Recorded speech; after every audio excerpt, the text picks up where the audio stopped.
പാലക്കാട് CPM-ന്റെയും BJP-യുടെയും കൂട്ടുകെട്ടിനെയാണ് പൊതുവെ CJP അഥവാ communist Janata party എന്ന് പറയുന്നത്. പാലക്കാട് ഈ കൂട്ടുകെട്ട് തുടങ്ങിയിട്ട് കാലം കുറയായി.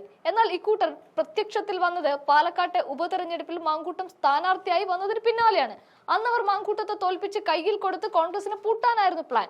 അതിനു വേണ്ടിയിട്ടാണ് അവർ നീല ട്രോളി ബാഗിന്റെ കഥ അടിച്ചിറക്കിക്കൊണ്ട് പാതിരാത്രി കോൺഗ്രസ് നേതാക്കൾ താമസിക്കുന്ന റൂമുകൾ പോലീസിനെ വിളിപ്പിച്ച് കുത്തിത്തുറപ്പിച്ച് വളഞ്ഞത്.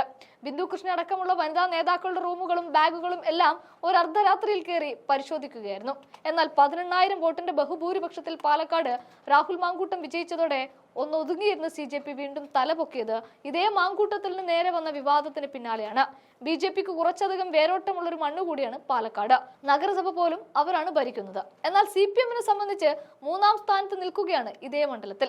എന്തായാലും മാധ്യമങ്ങൾ പടച്ചുവിട്ട വാർത്തകൾക്ക് പിന്നാലെ പിണറായി ക്രൈംബ്രാഞ്ചിനെ വരെ അന്വേഷണത്തിന് ഇറക്കിയെങ്കിലും ബംഗളൂർ വരെ അന്വേഷണം നീണ്ടുവെങ്കിലും യാതൊരു തുമ്പും വാലും കിട്ടാതെ ക്രൈംബ്രാഞ്ച് ഈ അന്വേഷണത്തിൽ നിന്നും മാറി വരെ നിൽക്കുന്ന സ്ഥിതിവിശേഷമാണ് ഇപ്പോൾ കാണാൻ സാധിക്കുന്നത്. ഇന്നിപ്പോൾ മണ്ഡലത്തിൽ കാലുകുത്തിയാൽ കയ്യും വെട്ടും കാലും വെട്ടും എന്ന് പറഞ്ഞവർക്ക് മുന്നിലൂടെ തന്നെ മാങ്കൂട്ടം നെഞ്ചും വിരിച്ച് തന്റെ MLA ഓഫീസ് തുറക്കുകയും തന്റെ ഭരണചക്രം തിരിക്കുകയും ചെയ്തു.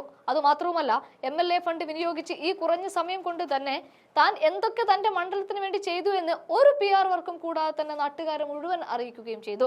ബസ് ഫ്ലാഗ് ഓഫ് ചെയ്തത്, പിരായിരി പഞ്ചായത്തിലെ റോഡിന്റെ ഉദ്ഘാടനം, സ്മൈൽ പദ്ധതിയുടെ തറക്കല്ലിടൽ, ഇങ്ങനെ നീളുന്നു ആ ലിസ്റ്റ്. മാങ്കൂട്ടം പാലക്കാട് എത്തുന്ന മുറയ്ക്ക് കല്ലും പടിയും കരിങ്കൊടിയും ഒക്കെയായി വന്നു നിറയുന്ന CJP പട കാരണം എപ്പോഴും ഒരു സംഘർഷ പ്രതീതിയാണ്. അങ്ങനെ നിറയുന്ന പോലീസ് പടയൊക്കെയായി വാർത്തകൾക്ക് ഒരു പഞ്ഞവുമില്ലാതെ വന്നപ്പോൾ മാങ്കൂട്ടം എന്തിനാണിപ്പോൾ പാലക്കാട്ടേക്ക് എത്തിയത് എന്ന ചോദ്യം സ്വാഭാവികമായും ഉയർന്നു. അവിടെയാണ് മാങ്കൂട്ടത്തിന്റെ വിജയം. താൻ വന്നത് തന്റെ MLA ഫണ്ട് ഉപയോഗിച്ച് നടപ്പിലാക്കിയ പദ്ധതികളുടെ ഉദ്ഘാടനത്തിനാണ്. ഇതെല്ലാം എല്ലാ ക്യാമറ കണ്ണുകൾക്കും പകർത്തേണ്ടിയും വന്നു. അവിടെ ഉഗ്രപ്രസംഗം കാഴ്ചവെച്ച് തനിക്ക് പറയാനുള്ളതെല്ലാം ആരൊക്കെ കേൾക്കണമോ അവരെയൊക്കെ കേൾപ്പിച്ചുകൊണ്ട് മാങ്കൂട്ടം പറയുകയും ചെയ്തു. ഇതോടെ കൊടിയും വടിയും പിടിച്ചു വന്ന CJPക്ക് വന്ന വഴി വിടേണ്ടി വരുമ്പോൾ കയ്യടികൾ വാങ്ങിക്കൂട്ടുകയായിരുന്നു മാങ്കൂട്ടം. അതുകൊണ്ട് തന്നെ ഇനി മാങ്കൂട്ടത്തിന്റെ പബ്ലിസിറ്റി കൂട്ടുന്ന തരത്തിലുള്ള വലിയ മാധ്യമ ശ്രദ്ധ പിടിച്ചുപറ്റുന്ന പ്രതിഷേധങ്ങളിൽ നിന്നും പിന്മാറിക്കൊണ്ട് വീടുകൾ കയറി ആളുകളെ സ്വാധീനിച്ച് മാങ്കൂട്ടത്തെ ഇല്ലാതാക്കാനാണിപ്പോൾ CJPയുടെ പ്ലാൻ. അതിനായി അവർ മുൻപും ചൂലും പിടിച്ച് വനിതകളെ ഇറക്കിയതുപോലെ വീട് കയറാനും പ്രതിഷേധിക്കാനും വനിതകളെ ഇറക്കുകയാണ്. പക്ഷേ ഒന്നേ പറയാനുള്ളൂ, അതുകൊണ്ടൊന്നും ഇനി കാര്യമില്ല.